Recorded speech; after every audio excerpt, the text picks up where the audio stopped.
কি করছো মা? এই তো সাবুর পায়েস করবো আজকে একটু। কি কি লাগবে এতে? এই যে এটা 1 বাটি সাবু 2 ঘন্টা আগে ভিজিয়ে রেখেছি। হ্যাঁ। 1 বাটি চিনি রেখেছি এখানে। হ্যাঁ। আমি কাজু কিশমিশ রেখেছি, দুধ আর ঘি। এই এটা 2 ঘন্টা ভিজিয়ে রেখেছি আগে। এই দেখ ফুলে গেছে, দেখেছিস? এই দেখ, এই যে এটাকে জলটাকে আমি ঝরিয়ে নেবো সাবুর।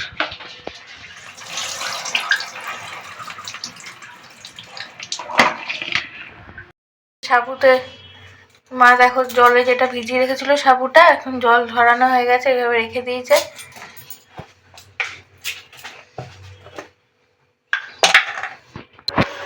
এই যে কড়াই ফ্রাই করে দিলাম, একটুখানি ঘি দেবো এতে, বুঝেছিস? অল্প একটু আগে একটু ঘি দিই, ঘি দেবো।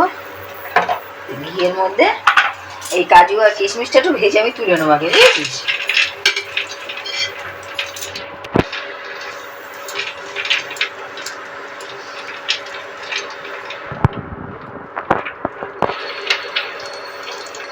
কাজু কিশমিশটা ভাজা হয়ে গেলে তুলে রাখবে? হ্যাঁ, তুলে রাখবো, তারপর দেখাচ্ছি কি করছি।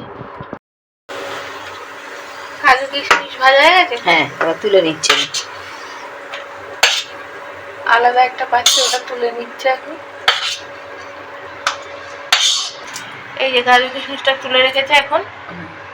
এই কড়াইতেই যে সাবু দিয়েছিলাম ওর 1 বাটি চিনি মেপে আমি এখানে দিয়ে দেবো, বুঝেছিস? দেখে যে পরিমাণ সাবু সেই পরিমাণ চিনি। হ্যাঁ, আর একটুখানি জল দেবো। এটাকে চিনিটাকে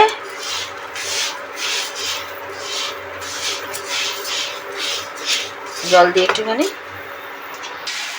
এখন একটু এতে জল মিশিয়ে দিয়ে চিনিটাকে এ করবো, চিনিটাকে ক্যারামেলাইজ হতে দেবে। হ্যাঁ।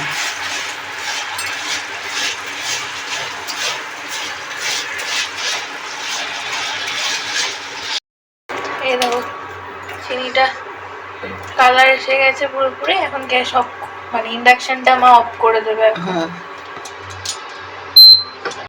এখন এর মধ্যে দুধ দিয়ে দিচ্ছে।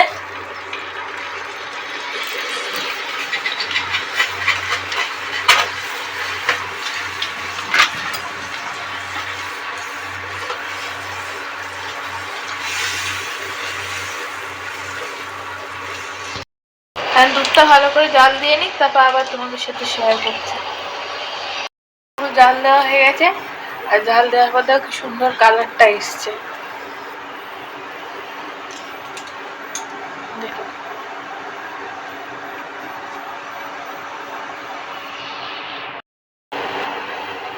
দেখো ফুটছে এখন।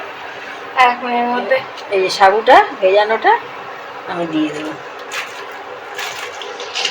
এটা একটু ফুটুক,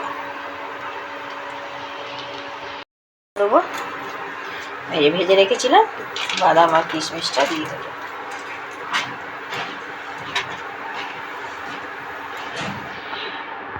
গরম করছে, এখন এলাচটা গরম হওয়ার পর থেতো করে দেবে ওর মধ্যে।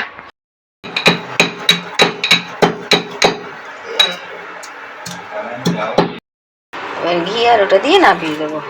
এবার ঘি আর এলাচ গুঁড়োটা দিয়ে নামিয়ে নেবো। এই যে হয়ে গেছে, এই যে হয়ে গেছে, তৈরি হয়ে গেছে। বুঝলিস? সাবুর পায়েস তো? হ্যাঁ, সাবুর পায়েস তৈরি হয়ে গেছে সাবুর পায়েস।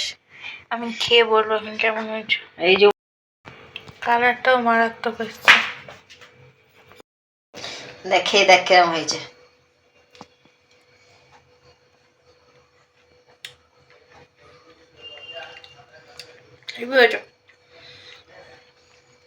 অবশ্যই ট্রাই করে